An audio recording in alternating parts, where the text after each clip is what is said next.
So, what is a copywriter? What is a copywriter? See, right now I'm spending time so you can write the how-to headline. What is a copywriter? A copywriter is someone who applies psychology. That's what copywriting is, applied psychology. And a copywriter is someone who understands sequencing. It's not about the system. See, when you have a recipe, generally, you have the final product, the cake, it looks beautiful, and then you have the recipe. Now, the recipe is a system, but if it doesn't have a sequence, first you put in the sugar, then you put the butter, then you put the salt, then you put the vanilla, then you put the flour, then you put the this, the that. I'm not a baker. My daughter is, actually, a very good one. And I'm going to give you a link where you can see how good a baker she is later today. So you can see what we do with web communication, because I got her with a TV star, and all I did is I sent it to him, and we'll make sure that I share that with you so you see how fast it happens. I didn't know the gentleman, but I went and I visited him. He let us in, and my daughter got to meet him, and it changed her life.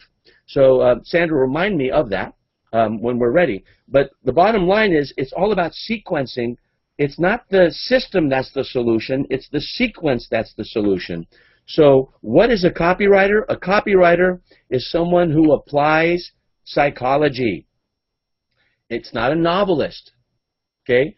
You are getting to their heart. You're not getting to their head. And then it's all about sequencing. All right? So the templates, you know, what is a template? A template is something you can use again and again and again and again. Okay?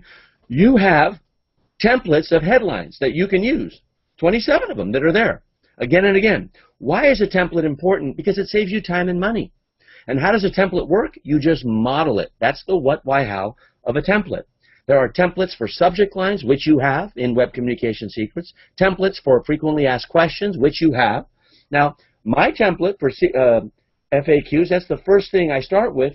Here are my templates. Can I register even if I don't have a product to sell? That's the first question people ask me. Will I get help desk access if I have questions?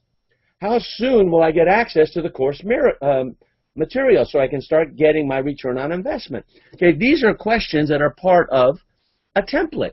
So you need to know your frequently asked questions. You need to know your headlines. You need to know your benefits. So, Sandra, we're going to go with your how-to headline.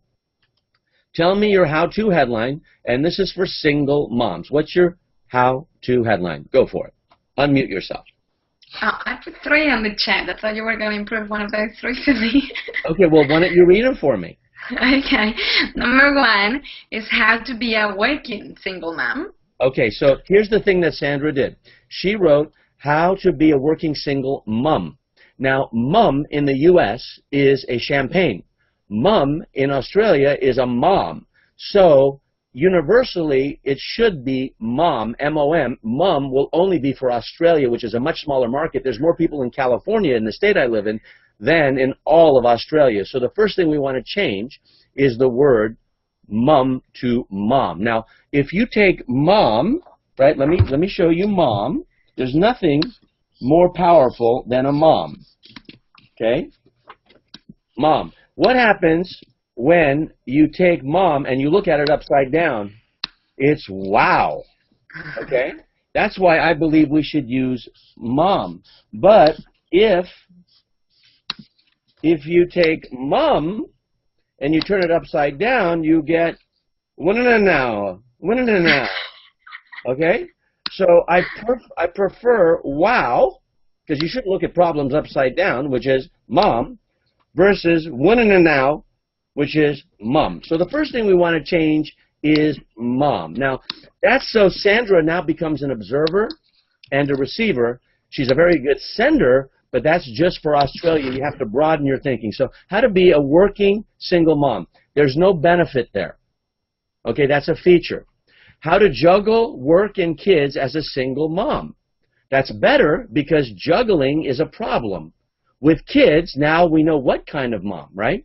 Because a mom can also have kids that are in their 20s and 30s, not in the home. But a mom that handles kids at school without a dad that's assisting her, that many moms who are single, if they have 2 kids, they will tell you they have 3 kids.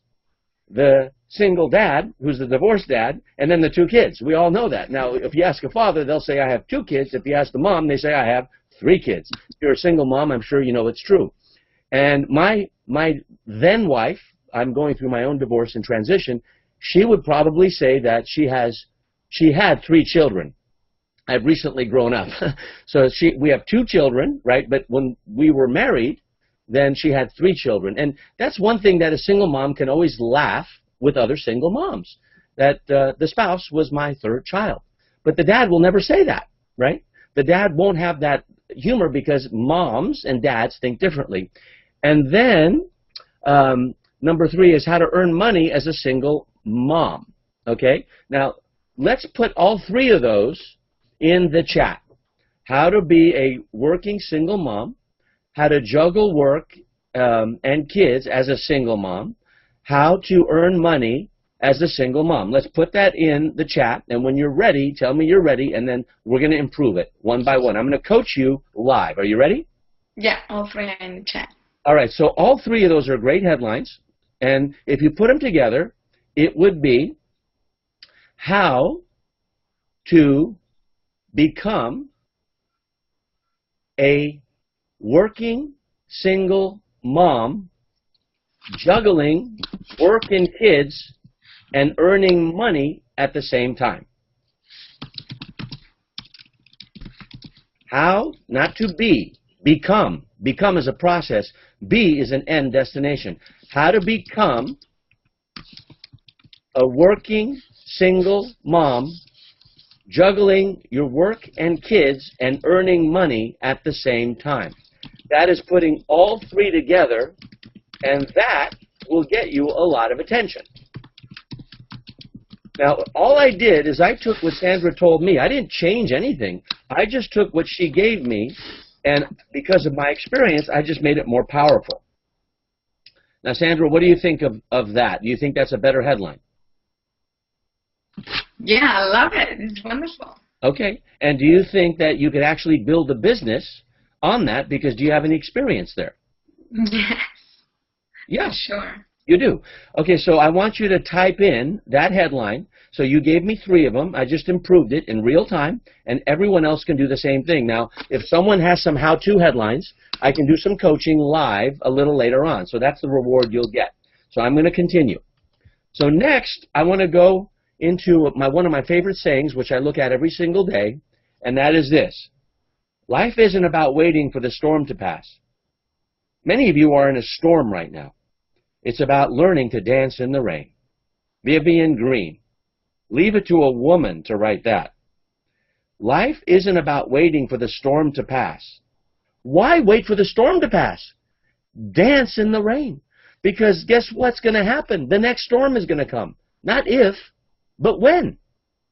So if you handle life as if, then you're either in a disaster or you're in between disasters.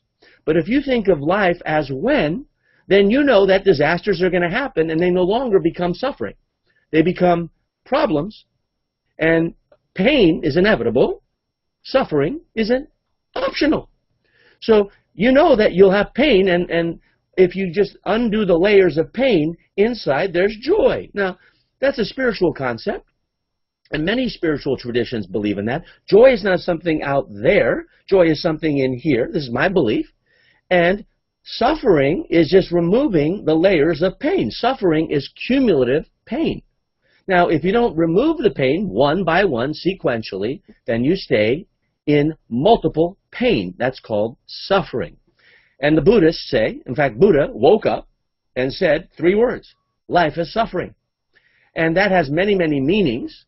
In the Buddhism tradition, it means something very different than what most Americans or Judeo-Christian thoughts would be given it. In the East, when you say, hey, where's your mind? In the East, the Far East, they say here. When you ask people in the West, where's your mind? They say here. Well, I'm born in the West. I happen to believe my mind is here. And right now, I think this is connecting with your mind, which I believe is also here. Now, I don't know if you believe that or not.